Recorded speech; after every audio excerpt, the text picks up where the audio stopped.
님들, 환율 1520원 시대 알고 있어? 이거 진짜 미친 숫자야. 1997년 IMF 외환위기 때 환율이 얼마였는지 알아? 1,400원이었어. 근데 지금 우리가 보고 있는 환율은 1,520원이야. IMF보다 더 박살난 거야. 그것도 사흘 연속 1,500원 위에서 안 내려오고 있거든? 근데 더 황당한 거 알려줄게. 어제 한국은행이 뭐라고 발표했냐면 올해 한국 성장률을 2.0%에서 2.6%로 올린다고 했어. 0.6%포인트 대폭 상향이야. 반도체 슈퍼사이클 덕분에 경제가 진짜 좋아진다는 거지. 코스피도 7,847 찍으면서 사상 최고가 행진 중이야. 자, 여기서 이상하지 않아? 경제가 좋다는데 성장률이 올라간다는데 코스피는 사상 최고가인데 왜 원화만 IMF 때보다 더 박살나고 있냐고. 이게 말이 되냐고. 단언컨대 이건 명백한 신호야.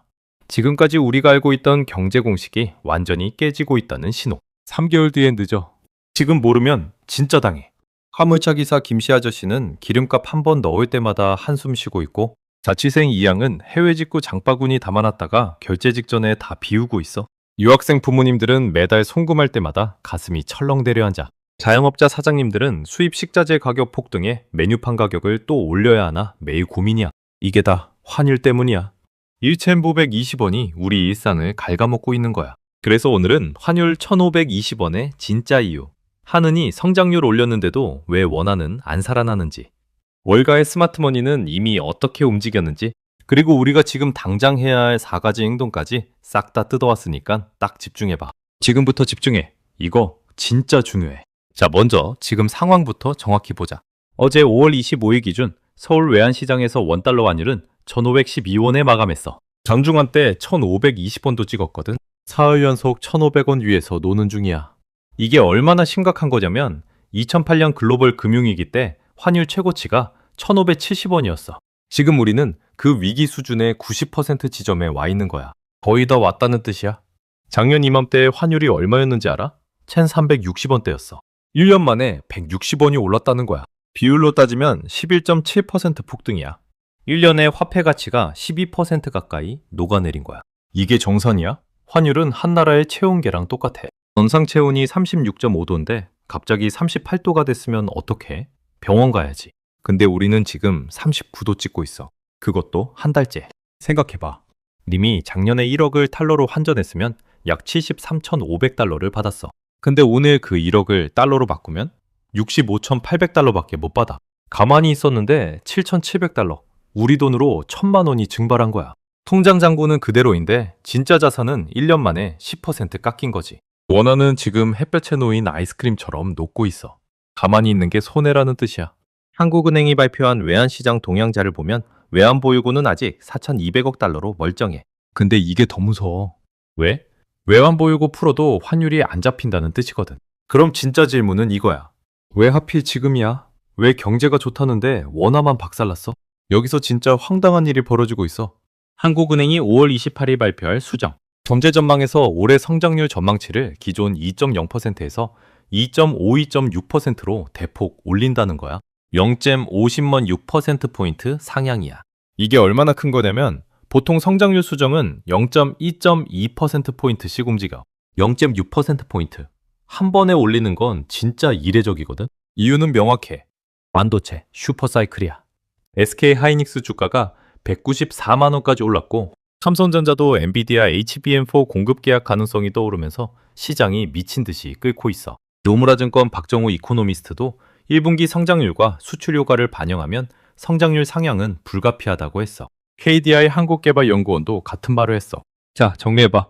한국 경제 펀더멘털은 이렇게 좋아. 첫째, 성장률 2.6% 상향. 둘째, 코스피 사상 최고가 7,847침. 셋째, 반도체 수출 슈퍼사이클. 넷째, 외국인 매수세 일부 유입. 근데 환율은 1,520원. IMF 때보다 박살. 이게 도대체 무슨 조화야? 잠깐, 이거 알고 있어? 사실 이 역설이 더 무서운 신호야. 경제학에서 가장 위험한 순간이 언제냐면 모든 지표가 좋아 보이는데 환율만 박살나는 순간이거든. 1997년 IMF 직전에도 똑같은 일이 있었어. 그땐 다들 한국 경제 좋다고 했는데 환율부터 무너졌어. 그리고 2달 뒤에 외환위기가 터졌지.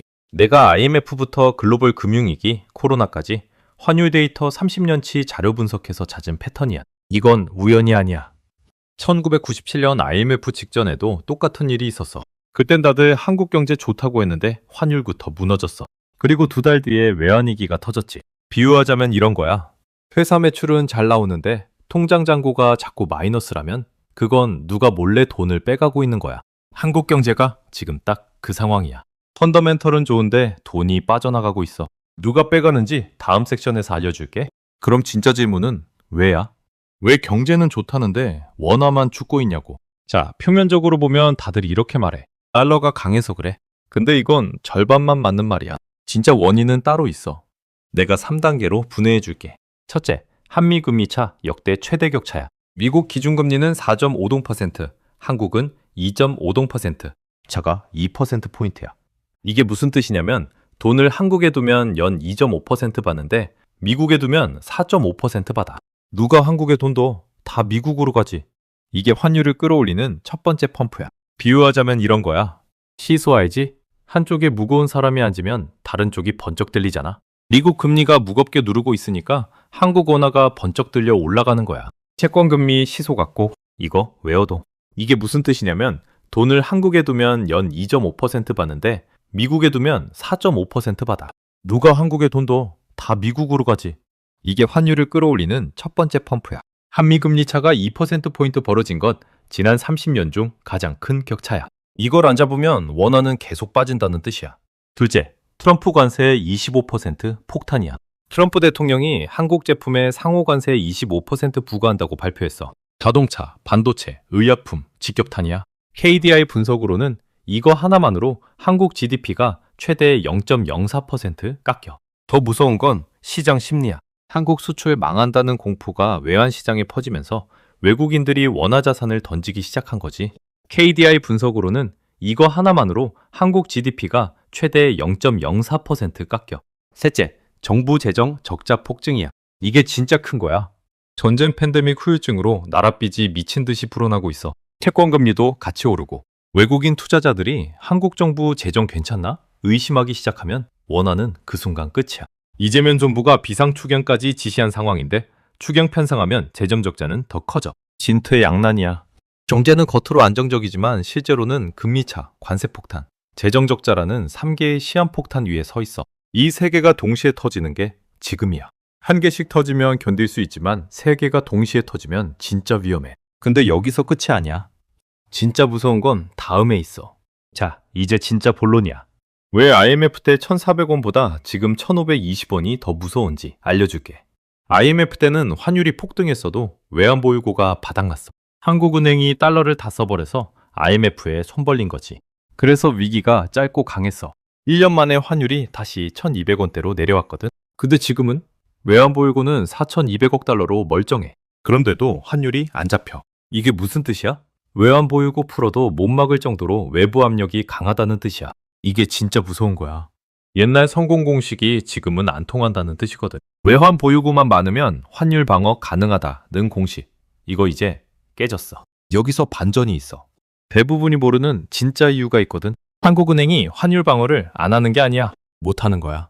왜냐면 환율 방어하려고 달러를 시장에 풀면 그 순간 외환 보유고가 줄어들고 그러면 외국인들이 한국 곧 망한다고 더 던져. 악순환이야. 그래서 한은은 지금 손가락만 빨고 있는 상황이야. 비유하자면 뚝에 구멍이 났어. 손가락으로 막아도 새는 거야. 막으려고 손가락 더 집어넣으면 뚝이 더 무너져. 이게 지금 한은의 딜레마야. 자, 이제 진짜 충격적인 거 보여줄게. 월가의 스마트머니는 이미 다 알고 있었어. 골드만삭스는 작년 말부터 원화 매도 리포트 뿌리고 있었거든. JP모건도 한국 원화는 2026년 가장 약한 통화 중 하나라고 못 박았어. 모건 스탠리도 같은 말을 했어. 세계 3대 IB가 동시에 원화 매도 외친 거야. 이게 우연일 리 없잖아. 외국인들은 이미 한국 주식 팔고 달러로 도망 중이야. 한국은행이 발표한 자료 보면 외국인들이 2달 만에 한국 주식 20조 원 가까이 던졌어. 20조 원이야. 동네마트 1년 매출의 수천 배야. 이게 그냥 빠지는 게 아니야. 도망가는 거야. 근데 우리 개미들은 아직도 환율 곧 내려가겠지 하면서 원화 들고 있어. 이게 정보의 비대칭이야. 스마트머니는 이미 다 챙겨서 도망갔고 우리 개미들은 남아서 자산이 매일 녹는 중이야. 위대한 K경제학 구독자들 중에서도 이미 작년부터 달러 자산으로 일부 옮긴 분들 댓글 봤어. 그분들은 지금 웃고 있어. 미리한 사람과 모른 사람의 차이가 1년 만에 10% 자산 차이로 벌어진 거야. 진짜 질문은 이거야. 그럼 우리는 어떻게 해야 하냐고? 자, 앞으로 어떻게 되지? 시나리오 2개 그려줄게. 시나리오 A, 낙관 시나리오, 확률 30%. 만약 미국 연준이 9월부터 금리 인하를 시작하고 트럼프 관세가 협상 통해 15%로 낮춰지고 한국 정부가 재정 건전성 신호를 보내면 환율은 연말까지 1,400원대로 회복할 수 있어. 이재명 대통령도 신년 기자회견에서 한두 달 뒤엔 1,400원 안팎이라고 했거든. 정부도 이 시나리오를 기대하고 있어. 시나리오 B, 비관 시나리오, 확률 70%. 근데 솔직히 말할게. 비관 시나리오가 더 확률이 높아. 왜냐면 미국 연준이 인플레이션 때문에 금리 인하를 미루고 있고 트럼프는 협상에서 한국이 더 양보해야 한다고 압박 중이야. 한국 재정도 추경 편성하면서 적자가 더 커질 거고 이 시나리오대로 가면 환율은 연말까지 1,600원도 가능해. 해외 사례를 보자. 일본 엔화 봐봐. 2022년 한 해에만 엔달러 환율이 30% 폭등하면서 슈퍼엔저 시대가 열렸어. 일본 정부가 시장 개입했지만 못 막았어. 결국 일본 국민들 해외여행 못 가고 수입품 가격 폭등하고 실질소득 5년치가 증발했어. 한국도 똑같은 길을 가고 있어. 일본은 우리의 미래 거울이야. 다른 자산군도 봐봐. 비트코인은 지금 77,000달러야. 1억 1,500만 원. 1년 전에 비해 70% 폭등했어. 왜? 사람들이 달러 대안을 찾고 있는 거야. 금값도 사상 최고가 행진 중이야.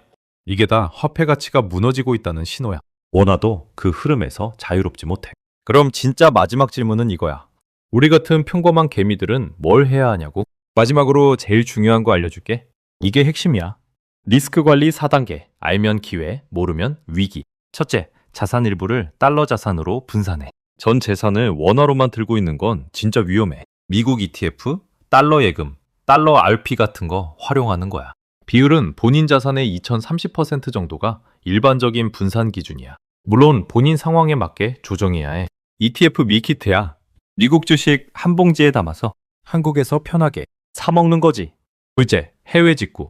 여행은 지금 무조건 미뤄. 1,520원 시점에서 사면 그냥 손해야. 환율 정점에서 카드 긁는 거, 아이스크림을 햇볕에 두는 거랑 똑같아. 녹는 걸 가만히 보고 있는 거지. 진짜 급한 거 아니면 6개월, 1년 미뤄. 셋째, 부채 점검해. 환율이 오르면 한국은행이 금리 인하를 못해. 못한 정도가 아니라 오히려 올려야 할 수도 있어. 변동금리 대출 들고 있으면 지금 고정금리로 전환 고려해봐. 특히 주택담보대출, 전세자금대출 변동금리는 위험 신호야. 넷째, 마인드셋 바꿔. 환율 곧 내려가겠지가 가장 위험한 생각이야. 환율은 한 번 추세 잡히면 6개월, 1년은 가. 지금 추세는 명백히 상승이야. 인정하고 대응해야 살아남아. 감정이 아니라 숫자를 봐야 해. 세상에 100%는 없지만 70% 확률의 비관 시나리오는 진짜 무겁게 받아들여야 해. 정리할게. 환율 1,520원은 단순한 숫자가 아니야. 한미 금리 차, 트럼프 관세, 정부 재정 적자. 이 3개의 시한폭탄이 동시에 터지고 있는 신호야. 사는이 성장률을 올렸다고 안심하면 안 돼. 펀더멘털과 환율이 따로 노는 이 역설이 IMF 직전 패턴이랑 똑같거든. 월가는 이미 도망갔어. 외국인은 2달 만에 20조 원 던졌어. 우리도 지금부터 준비해야 해. 이해하는 힘이 자유를 만들어. 이 환율 위기를 거시경제 관점에서 정리하면 지금 우리는 글로벌 통화재편의 첫 단계에 들어와 있는 거야. 달러는 더 강해지고 신흥국 통화는 더 약해지는 흐름. 한국도 이 흐름에서 자유롭지 못해. 앞으로 12년이 우리 자산을 지키느냐 잃느냐의 갈림길이야. 근데 진짜 무서운 건 이게 아니야. 다음 영상에서 환율 1,600원 시나리오 진짜 충격적인 내용 공개한다. 한국 경제가 진짜 위험한 3가지 이유 놓치면 후회해. 지금 댓글로 1,600 남겨주면 그 영상부터 알림 갈 거니까 꼭 남겨놔. 오늘 이야기 진짜 도움됐다 싶으면 좋아요 한 번씩 시원하게 꼭 눌러주고 궁금한 종목이나 궁금한 경제 뉴스 있으면 댓글로 알려줘. 내가 또 밤새서 이런 도움되는 리포트 뒤지고 팩트체크해서 다음 영상으로 가져올게. 이렇게 위대한 K경제학 구독자들에게 도움되는 진짜 정보 하나도 빠짐없이 매일 전부 다 알려줄 거니까 위대한 K경제학 구독과 알림 설정 꼭 해두고 우리 진짜 다 같이 부자 되자. 이 영상은 투자 권유가 아니야. 경제교육 목적이야. 투자는 본인 책임이야.